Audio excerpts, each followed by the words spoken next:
అందరికీ వందనాలండి. రోమపత్రిక 11వ అధ్యాయం చదువుకుందాం. అలాగే నీడలా నేను అడుగునదేమనగా దేవుడు తన ప్రజలను విసర్జించిన అట్లను రాదు. నేను కూడా ఇశ్రాయేలీలను అబ్రహాము సంతానమందరి బెన్యామీను గోత్రమునందు పుట్టినవాడను. తాను ముందిరిగిన తన ప్రజలను దేవుడు విసర్జింపలేదు. ఏలియాను గూర్చిన భాగంలో లేఖనము చెప్పున్నది మీరు ఎరుగరా? ప్రభువా, వారు నీ ప్రవక్తలను చంపిరి, నీ బలిపీఠములను పడగొట్టిరి, నేనొక్కడనే మిగిలి ఉన్నాను, నా ప్రాణము తీయజూచుచున్నారు అని ఇశ్రాయేలుకు విరోధంగా దేవుని ఎదుట అతడు వాదించున్నాడు. అయితే దేవోక్తి అతనితో ఏమి చెప్పుచున్నది? బయలుకు మోకాళ్ళునని 7,000 మంది పురుషులను నేను శేషంగా నుంచుకొని ఉన్నాను. అలాగుననే అప్పటి కాలముందు సైతము కృప యొక్క ఏర్పాటు చొప్పున శేషం మిగిలి ఉన్నది. అది కృపచేతనైన ఎడల ఇకను క్రియమూలమైనది కాదు, కానీ ఎడల కృప ఇకను కృప కాకపోవును. అలాగైనా ఏమగును? ఇశ్రాయేలు వెతుకున్నది ఏదో అది వారికి దొరకలేదు, ఏర్పాటు నొందిన వారికి అది దొరికెను. తక్కినవారు కఠిన చిత్తులేరి. ఇందు విషయమై నేటి వరకు దేవుడు వారికి నిద్రమత్తుగల మనస్సును, చూడలేని కన్నులను, వినలేని చెవులను ఇచ్చి ఉన్నాడని వ్రాయబడి ఉన్నది. మరియు వారి భోజనం వారికి ఉరిగాను, బోనుగాను, ఆటంకముగాను, వారి క్రియలకు ప్రతిఫలముగాను ఉండునుగాక. వారు చూడకున్నట్లు వారి కన్నులకు చీకటి కమ్మునుగాక. వారి వీపును ఎల్లప్పుడూ వంగిపోనట్లు చేయము అని దావీదు చెప్పుచున్నాడు. కాబట్టి నేను అడుగున్నది ఏమనగా, వారు పడిపోవునట్లుగా త్రుటిల్లిరా? అట్లనరాదు. వారికి రోషం పుట్టించుటకై వారి త్రోటుపాటు వలన అన్యజనులకు రక్షణ కలిగెను. వారి త్రోటుపాటు లోకములకు ఐశ్వర్యమును, వారి క్షీణదశ అన్యజనులకు ఐశ్వర్యమును అయిన ఎడల వారి పరిపూర్ణత ఎంత ఎక్కువగా ఐశ్వర్యకరమగును. అన్యజనులకు మీతో నేను మాట్లాడుచున్నాను. నేను అన్యజనులకు అపోస్తలునై ఉన్నాను కనుక ఏ విధముగానైనా నా రక్త సంబంధులకు రోషం పుట్టించి వారిలో కొందరినైనా రక్షింపవలనని నా పరిచర్యను గణపరచుచున్నాను. వారిని విసర్జించుట లోకమును దేవునితో సమాధానపరచుట అయిన ఎడల వారిని చేర్చుకున్నట ఏమగును? మృతులు సజీవులైనట్టే అగును గదా. ముద్దలో మొదటి పిడికెడు పరిశుద్ధమైనదైతే ముద్దంతియు పరిశుద్ధమే, వేరు పరిశుద్ధమైనదైతే కొమ్మలను పరిశుద్ధములే. అయితే కొమ్మలలో కొన్ని విరిచివేయబడి అడవి ఒలివ కొమ్మవై ఉన్న నీవు వాటి మధ్యన అంటుకట్టబడి ఒలివ చెట్టు యొక్క సారవంతమైన వేరులో వాటితో కలిసి పాలు పొందిన ఎడల ఆ కొమ్ములపైన నీవు అతిశయింపకము. నీవు అతిశయించితివా? వేరు నిన్ను భరించుచున్నది కానీ నీ వేరును భరించుటలేదు.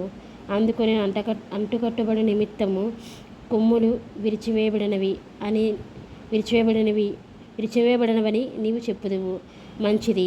వారు అవిశ్వాసమును బట్టి విరిచివేయబడిది, నీవైతే విశ్వాసమును బట్టి నిలిచి ఉన్నావు. గర్వింపక భయపడుము. దేవుడు స్వాభావికమైన కొమ్మలను విడిచిపెట్టిన ఎడల నిన్నును విడిచిపెట్టడు.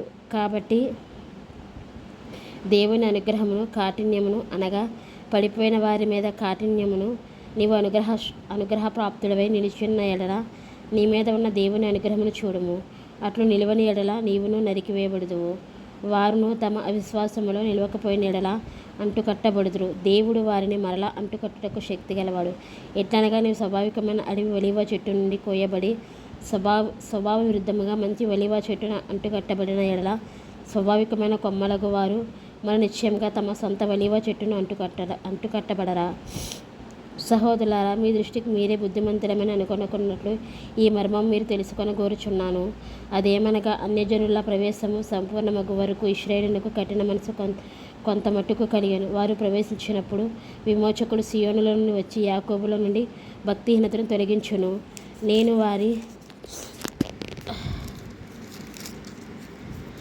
నేను వారి పాపములను పరిహరించినప్పుడు నా వలన వారికి కలుగు నిబంధన ఇది అని వ్రాయబడినట్టు ఇశ్రాయేలు జనులందరూ రక్షింపబడుదురు. సువార్త విషయమైతే వారు మిమ్మును బట్టి శత్రువులు కానీ, ఏర్పాటు విషయమైతే పితరులను బట్టి ప్రియులై ఉన్నారు. ఏలయనగా దేవుడు తన కృపావరముల విషయంలోనూ పిలుపు విషయంలోనూ పశ్చాత్తాపపడడు.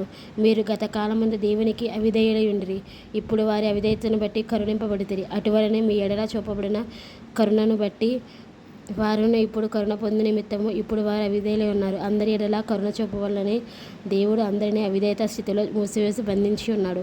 ఆహా, దేవుని బుద్ధి జ్ఞానముల బాహుల్యము ఎంతో గంభీరము. ఆయన తీర్పులు శోధింపనెంతో ఆవశ్యకములు. ఆయన మార్గములు ఎంతో అగమ్యములు. ప్రభువు మనసుని ఎరిగిన వాడెవడు? ఆయనకు ఆలోచన చెప్పిన వాడెవడు? ముందుగా ఆయనకిచ్చి ప్రతిఫలం పొందగలిగేవాడెవడు?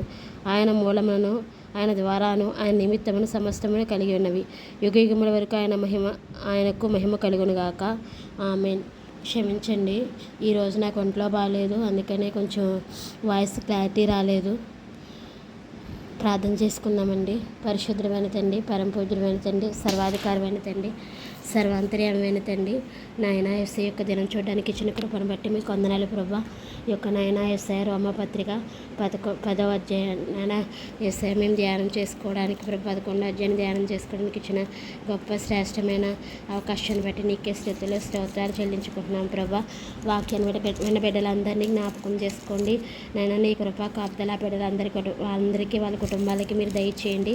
ఎల్లప్పుడూ నీ కృపతో కాపుదలతో నింపి నడిపించండి. దేవాదేవుడు యేసేవారి అంతరంగ కోరికలను, బహిరంగ కోరికలను యుక్తకాలమందు నెరవేర్చండి. దేవా యేసయ్య, ఈ వాక్యం మా హృదయం ముందు 100 ఫలించాలి ప్రభా.